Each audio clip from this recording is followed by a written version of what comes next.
This new truck with the air suspension is amazing. I only got to crank this probably 6 or 7 revolutions, and there's like no load on it when I'm doing it.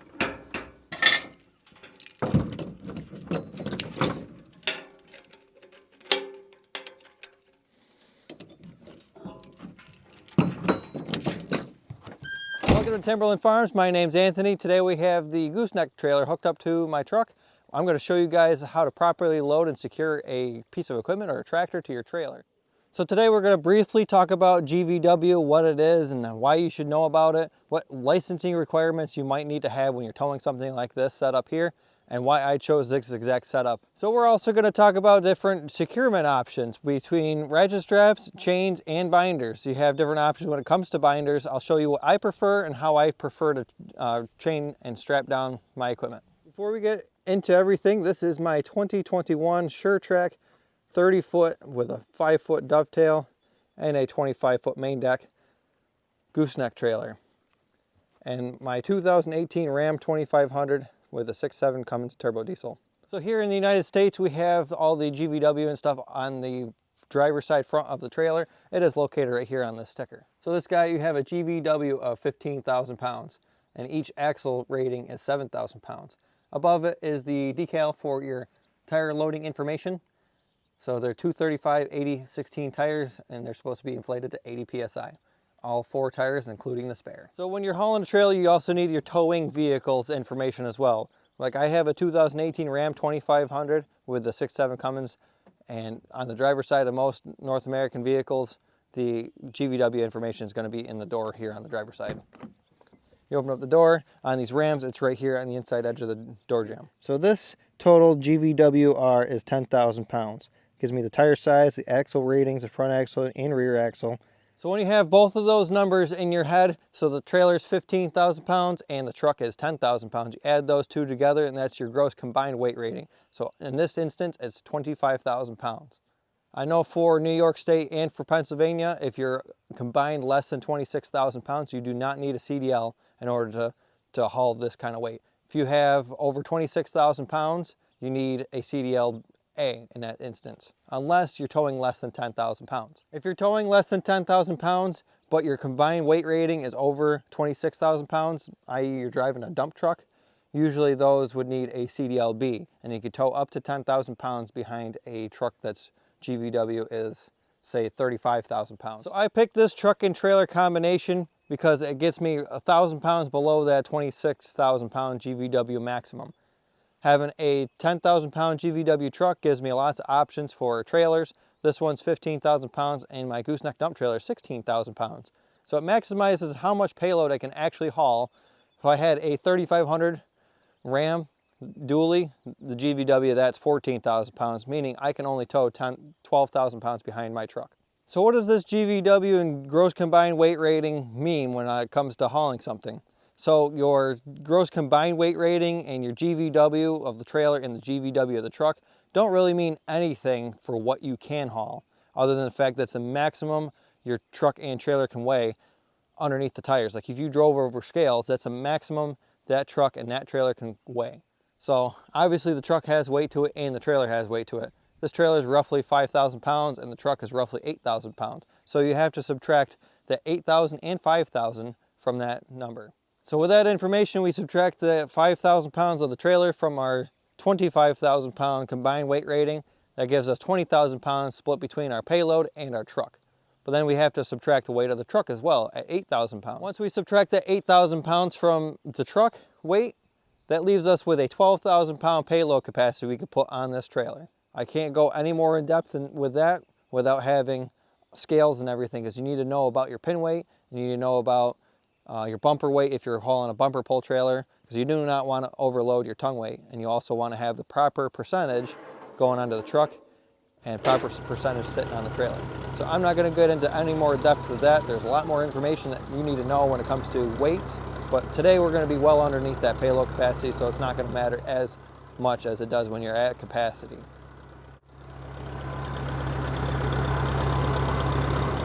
Now that we have the tractor loaded, now it's time to secure it, and we'll go through all the different options.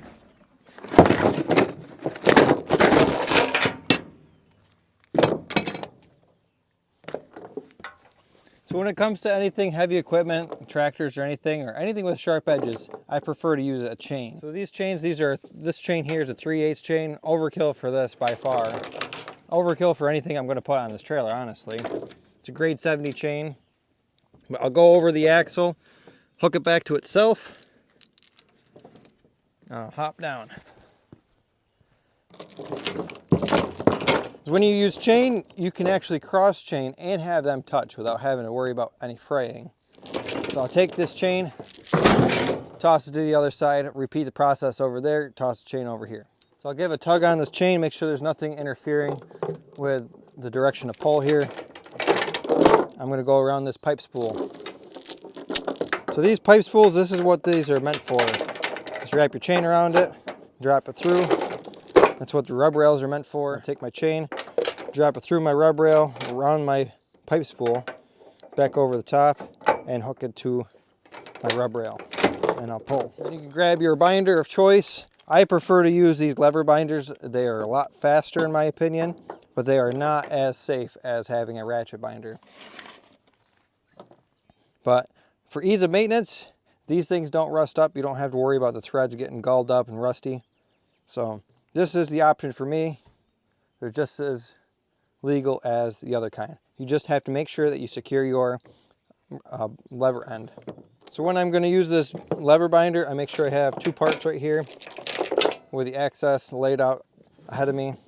I'll leave probably 6 inches to a foot. Then I'll try pulling out as much slack as I can by hand. And that's all I can do.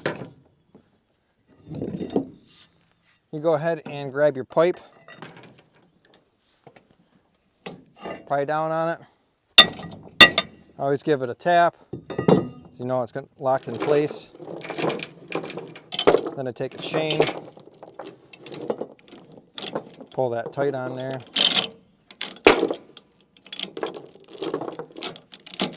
So now you know that's not going to pop open with that chain wrapped around there. And for extra sense of securement, you could put a bungee around there. Now we can repeat the process for the other side. Right here I have a 5/16 chain. Plenty of chain for this project.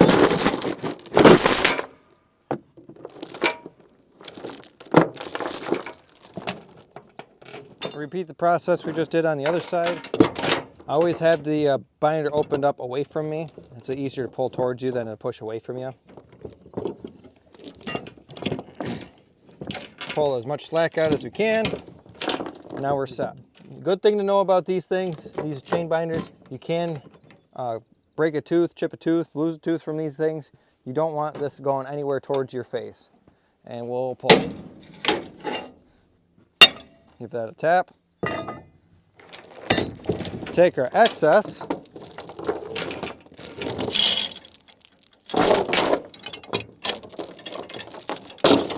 So we'll give this a quick look at what we got. Chain going to the axle at a very secure spot of the tractor. Down to the other side.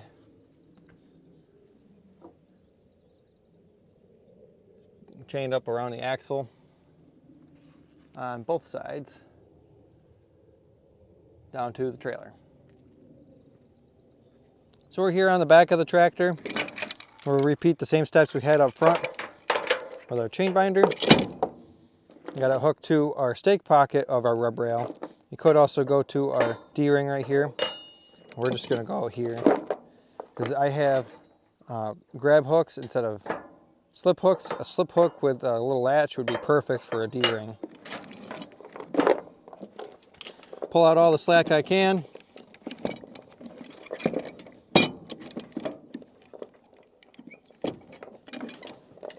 There we go. I also routed the chain for a most direct pull I can get.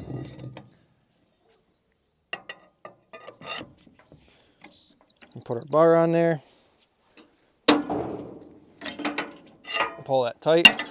Make sure that's latched.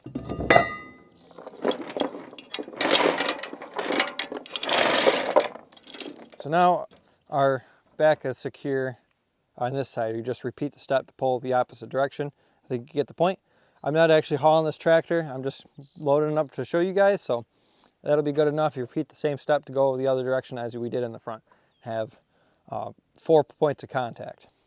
So having 4 points of contact on a load like this is far more than what you ever need on a tractor like this. There are some scenarios where you can use one chain as 2 separate securements. I'll show you that up front. It's a little easier the way the tractor is situated, where I can do that up front. The back is a little bit more difficult with a 3-point hitch. Also, you can notice that I didn't actually attach to the 3-point hitch. The 3-point hitch is loose. So I don't think attaching to the 3-point hitch is a very secure option for securing the tractor. Not as secure as hooking directly to the front and rear axles.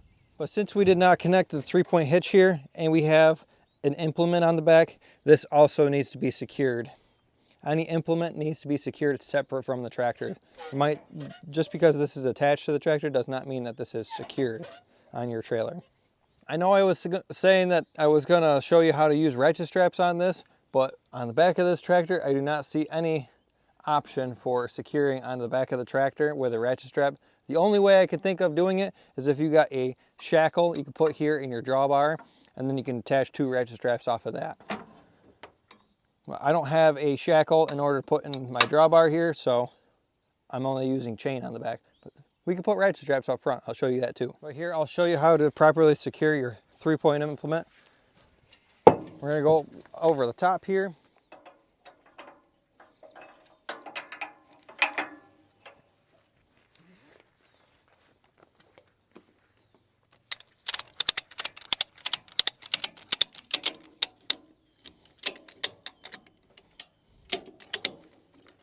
All right, so that is secure on the back. You can see that there's a gradual twist in our strap. It's not going to change the load rating of our strap at all, being it twisted. But having it in a half twist like this prevents it from catching wind and vibrating. And a lot of times if it vibrates, it can rub on something and cut your strap. So put a half twist in it, eliminates the vibration from wind and eliminates potential of it getting caught. So what I do is I follow from the ratchet strap, keeping it flat until I get to the end. So I find the end. I want to pick the straight side out. It doesn't really matter which way you go. And I'm going to make a loop. I'll show you 2 different ways of how to secure this tail. So now we got ourselves a nice loop. It's nice and short. So I'm going to reach my hand through the opening, grab a good grip here, and I'm going to go over top of it here. I'll repeat that so you can see better. So I'm going to go in the middle here. I'm going to grab between the loop and the ratchet itself. I'm going to pull that through that opening. Then I'm going to put it over top of one end of this bundle I got. And then I'm going to pull that bundle through and pull it tight. And then now that's secure. That's not going to go anywhere. But I can also show you another way. It comes undone just that easy. So you're going to roll this up the same exact way. You're going to take our loop, we're going to pass it underneath, and then we're going to take what was left over here. We're going to pass this through this opening here. I'm going to pull on the back side because that's going to tighten up this piece that's over the top. And then I'll take both sides and I'll turn away from itself. And now that's secure there as well. That's a good way to secure the end of your strap. And to undo it, you simply turn towards you, pull through, and there you go. Now you have your tail unsecured. Usually toss it.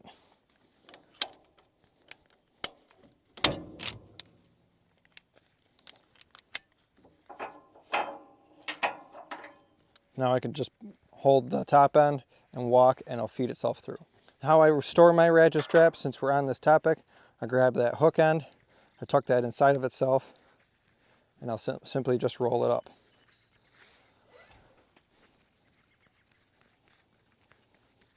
You can go the other direction, so then your hook is on the outside. I always have the hook on the inside, so then the end of the ratchet strap is not bent and frayed or anything like that.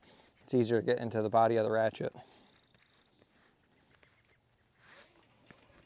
I will warn you, if you have it like this and you just toss it, now you have a projectile on the end of your strap. And it's going to give you a headache if you get hit by it. So let's say that this tractor is a round bale or something, or a big square bale. We can just take our bundle of strap, hold on to the tail, and just toss it. And there you go. Well, you can quickly see why this is a headache. If you get hit by that, it's going to hurt. So if you're securing something like a tractor with a front loader on it, or a skid steer with a front loader and a bucket, or a pallet fork, something like I got pallet forks here, you need to make sure that you secure the attachment on the front as well. So these are pallet forks.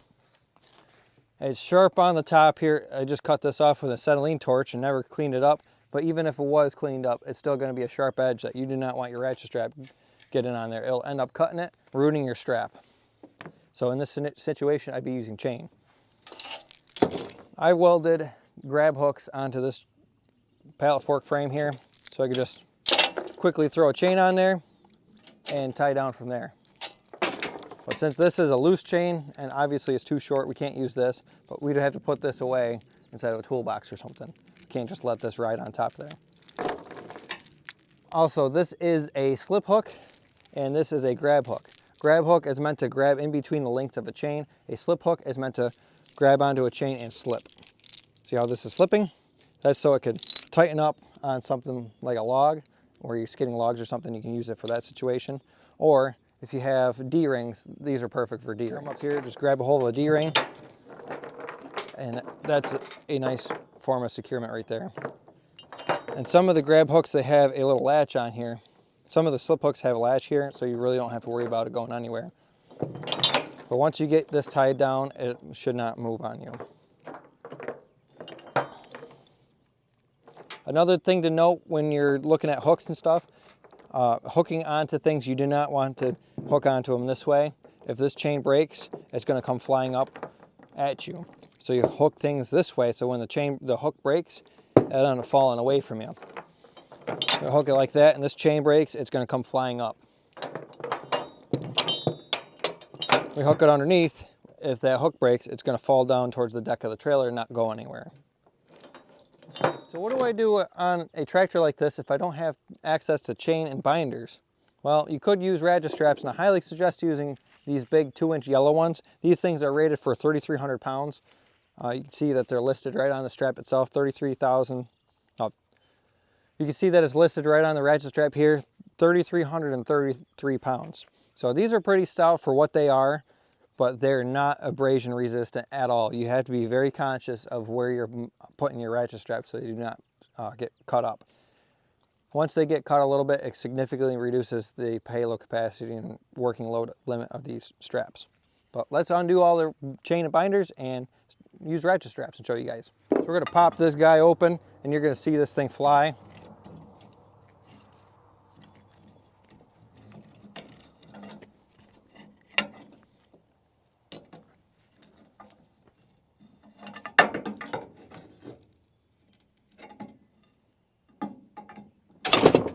See how violent that was? So in a situation like this, I'll put my extension bar on there. I'll make sure that I am behind where it is going to go, so it's not going to actually hit me when it does release. And now it's nice and easy.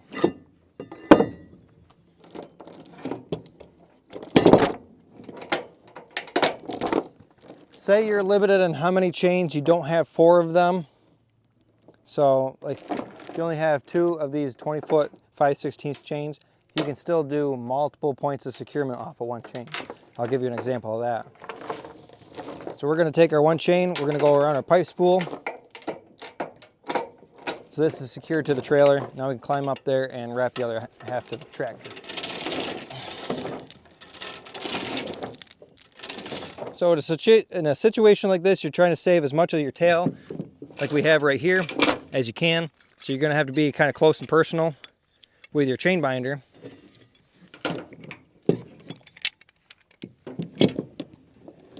We're going to hook one end of our chain binder to the tail of our chain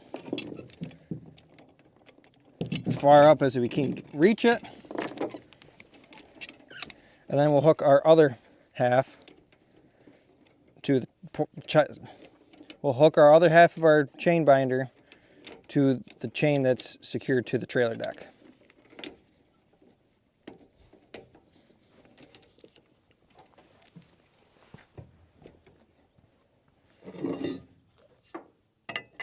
We get our load bar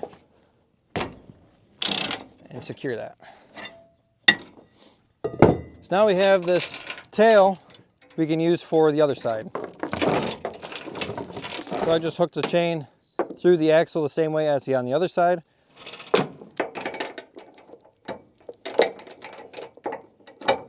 Secure one half to the trailer. Take our other chain binder, climb up here, grab the tail, grab our binder. One half is going to go on the loose end of the tractor, of the chain, and the other one's going to go towards the end that's secured to the trailer. Now I'm not getting this tight just for ease of explanation, but let me bring you up here and show you guys up close. So we're from the trailer to the axle, and this is considered two separate forms of securement, even though we used one chain, because this right here is loose and it's not taking any of the load at all. We have our other half of the chain over there. The only problem with doing it this way, now you don't have your spare end of your chain to wrap around your lever binders, so you'll have to secure this some other means. To secure your lever binders, you can just wrap a bungee around that, and that will keep that secure, and that will be legal. But that's how you use one chain for two tie-down points. So with this being 5/16 chain, it is a grade 70 transport chain. That's the only chain I use when I'm hauling equipment, is a grade 70. It's really the only chain that I use for just about anything. When you get them new, they come in that gold color. When you get the chains new, they come in this gold color. This is a grade 70 1/4" chain. I don't use this for transport. This is only rated for like 2,600 pounds. But I use this for general rigging and loading and pulling stuff around with this tractor. The loader capacity of this is 1,200 pounds, far less than my 1/4" chain here.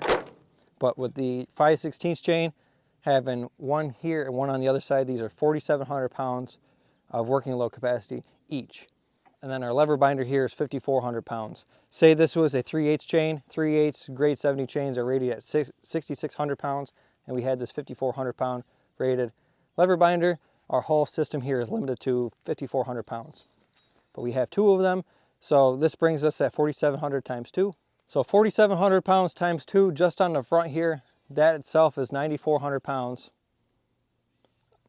That itself is 9,400 pounds of working load limit, far more than what this tractor weighs. This tractor, I would imagine, is about 5,000, 5,500 pounds. Let's be generous, say this tractor's 6,000 pounds. So we're well over what we need, and we have not even started on the back. So theoretically, you can get away with one chain across the front, one chain across the back, and then tie down your implements and attachments. So I figured I'd show you guys how I store my chains. I use these oil can jugs. These are 1 gallon oil can jugs. I'll take my chain, I'll grab both hooks, I'll set them side by side, and I'll keep walking the chain up until I find the midpoint on the other end. So now we find the midpoint. I'll take that and toss about half of it in the bucket. Toss it around, make sure everything's in there as tight as it can get. Toss the last remaining 3/4 of it. And then now we can fit the rest.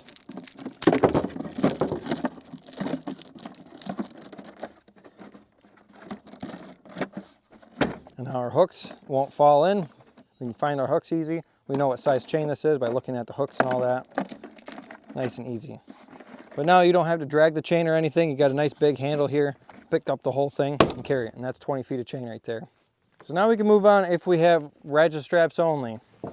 Up here on the front axle, I have a nice bump stop for the front axle because the front axle pivots. So we have a nice bump stop there for the hook to hook into. And we'll take our strap, walk it out so it's nice and flat. Some of you may have never used a ratchet strap before. I always make sure that where the strap goes is facing up and down.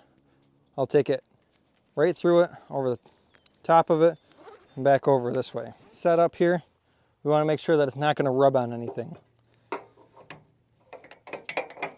I always make sure that the hook's facing downwards and it should not have any issue rubbing on the rub rail.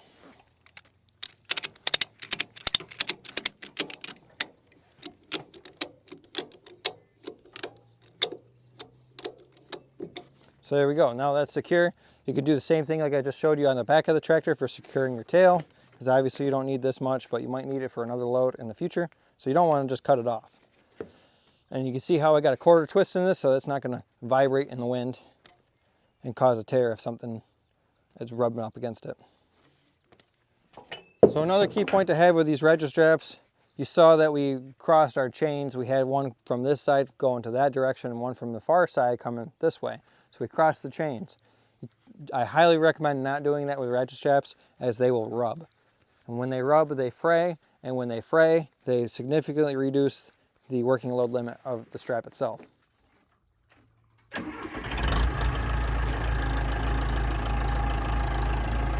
when driving your machine up the trailer or backing it back down, make sure that when you go up, you have to commit. Don't stop halfway up, and don't stop halfway down. Don't try hitting your brakes. Especially on these older tractors, the brakes are kind of not really existent, like on my tractor. Put it in gear, ride it down, or drive it up. And then also, even on newer tractors, you have the split brakes. If you accidentally hit one brake, the front end will slide over it and you'll fall off the edge of the trailer.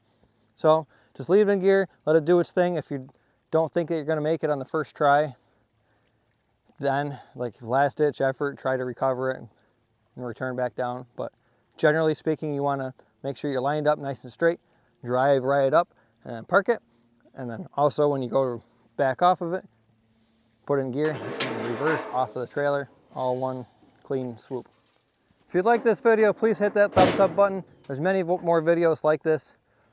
I use my tractor a lot. We'll be out in the hayfield later this summer. If you're interested in that, we'll be doing that too. But if you have any questions regarding hauling a piece of equipment or a tractor, let me know in the comment section below. I'd be more than happy to answer any questions that you have or direct you into a source that has the information that I don't.